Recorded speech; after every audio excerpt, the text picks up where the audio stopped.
Ahsanallahu alaykum.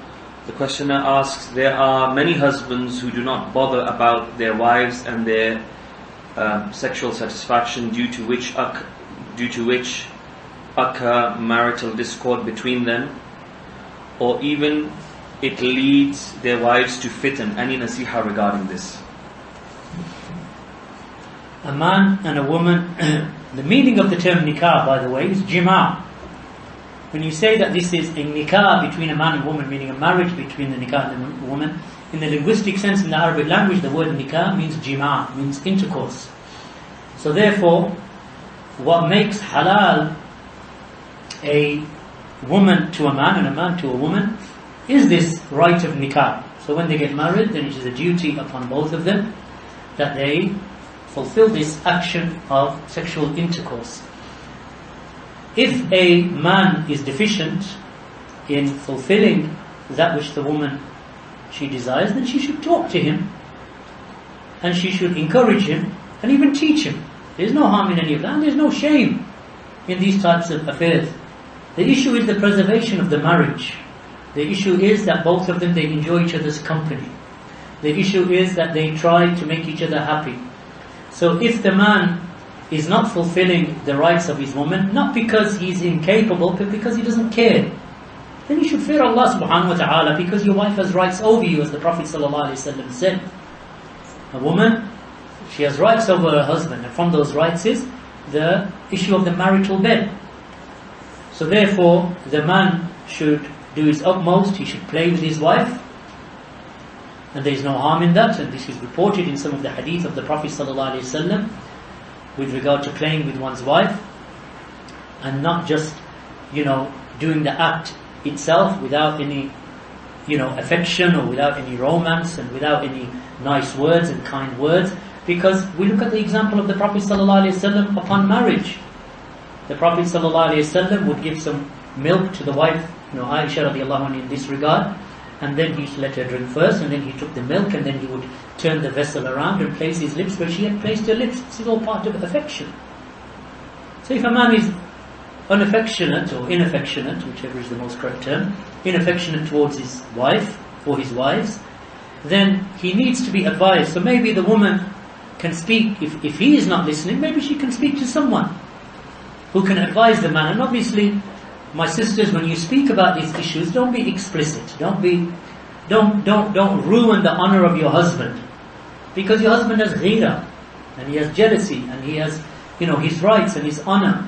So therefore, say it in the most, in the words that will bring about the greatest amount of benefit. You can't just go to your husband and say, well, you're like this and you're like that, and you don't give me any pleasure, and so on and so forth, because that's not really going to endear him to you.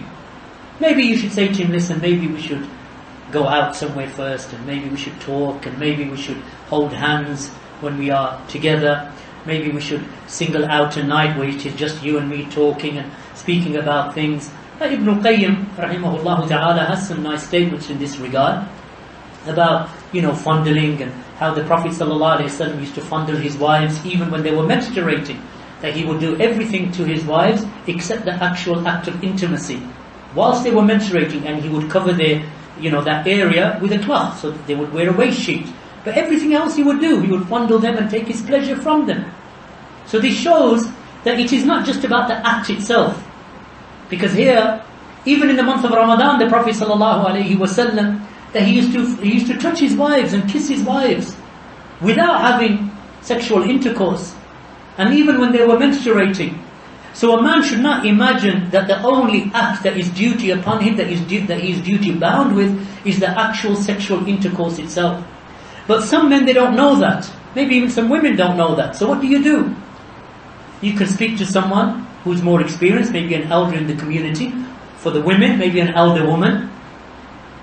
And for the men, maybe an elder man in the community, and say, I'm having these problems. What shall I do? Well, you can sit with her, you can talk with her.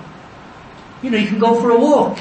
In the evenings, maybe you can take something from the natural medicine, from the natural herbs, that will excite, one's desire.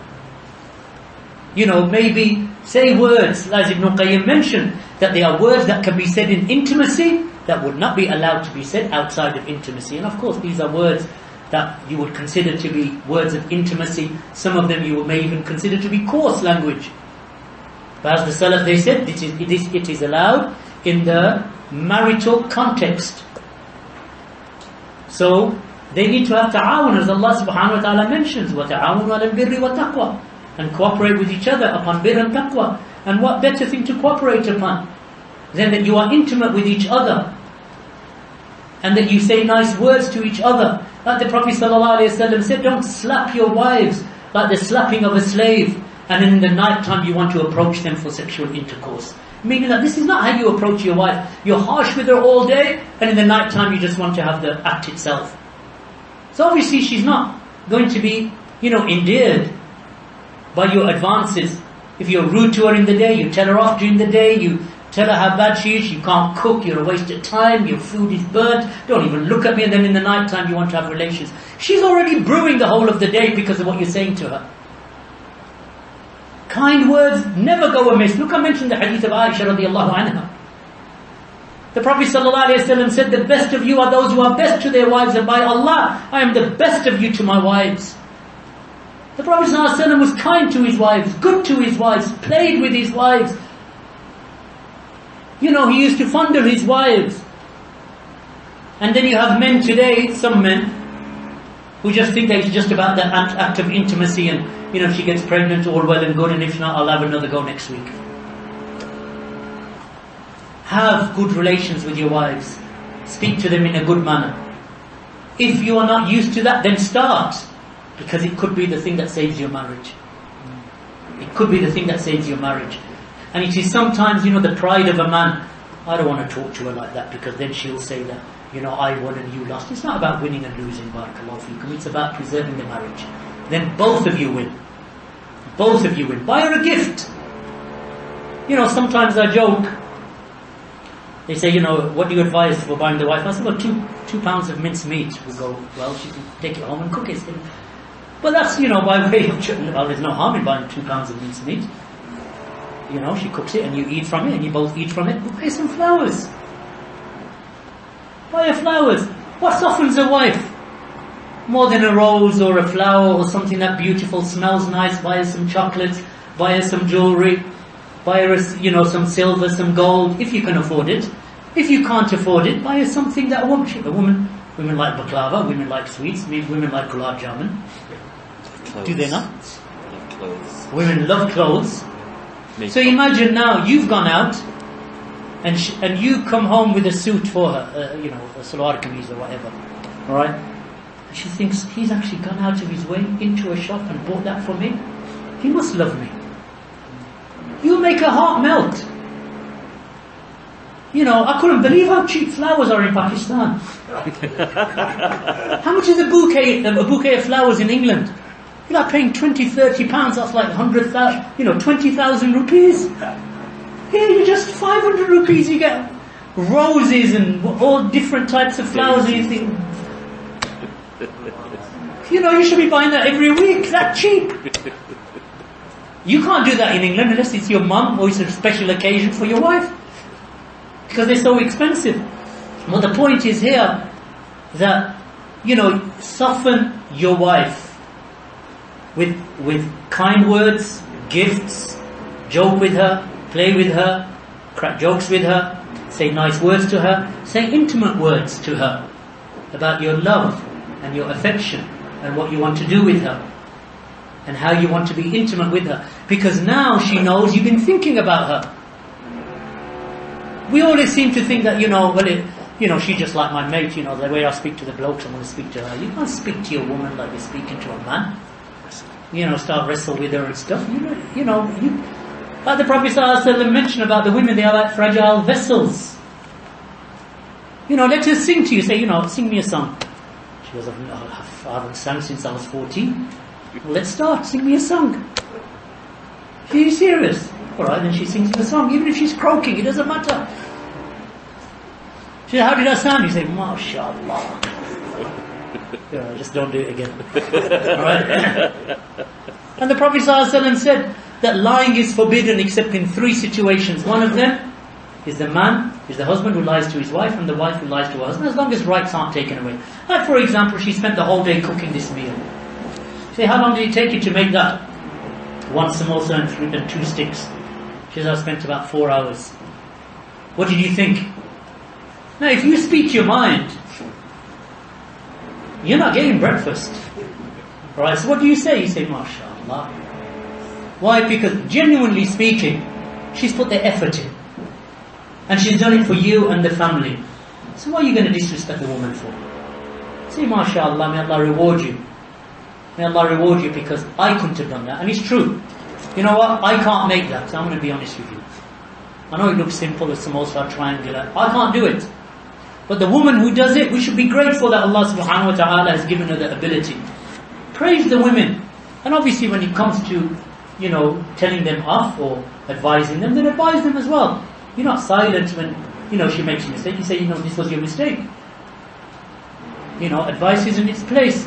But generally, a happy household is a household like this. Not that she's walking on eggshells all day long, up until you get into bed and all of a sudden, you want to now be you want what you want. Be good to your wives, be intimate with them, soften their hearts, buy them, in fact, shower them sometimes with gifts. Prophet ﷺ, a man came to the Prophet ﷺ, he said, Ya Rasulullah, I have a dinar. He said, spend it on yourself. He said, I have another dinar. He said, spend it on your wife. He said, I have another dinar. He said, spend it on your son. He said, I have another dinar. He said, spend it on your servant. He said, I have another dinar. He said, you know what better to do with your dinars. But look what the Prophet ﷺ said, spend it on your wife. She wants to go to the salon and do her hair. Alhamdulillah, you have closed off salons in Pakistan. Right? Only for women.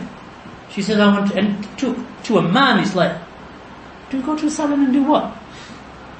You're going to sit there and do what? Well, it takes them 3 hours. 3 hours to do what? I'm going to do my hair, and do this, and massage, and 4 hours. How much? Well, it's about 15,000. Okay. To her, it's a big to you. It's like, why can't you just spend, 200 or 500 rupees and get a haircut like everyone? No. Women, they need that because that's women. What do you get out of it? You get a wife who is happy with you, pleased with you, intimate with you, nice to you. She walks around the house with a spring in her step. What more do you want? Barakallahu feekum. Be good to the women folk.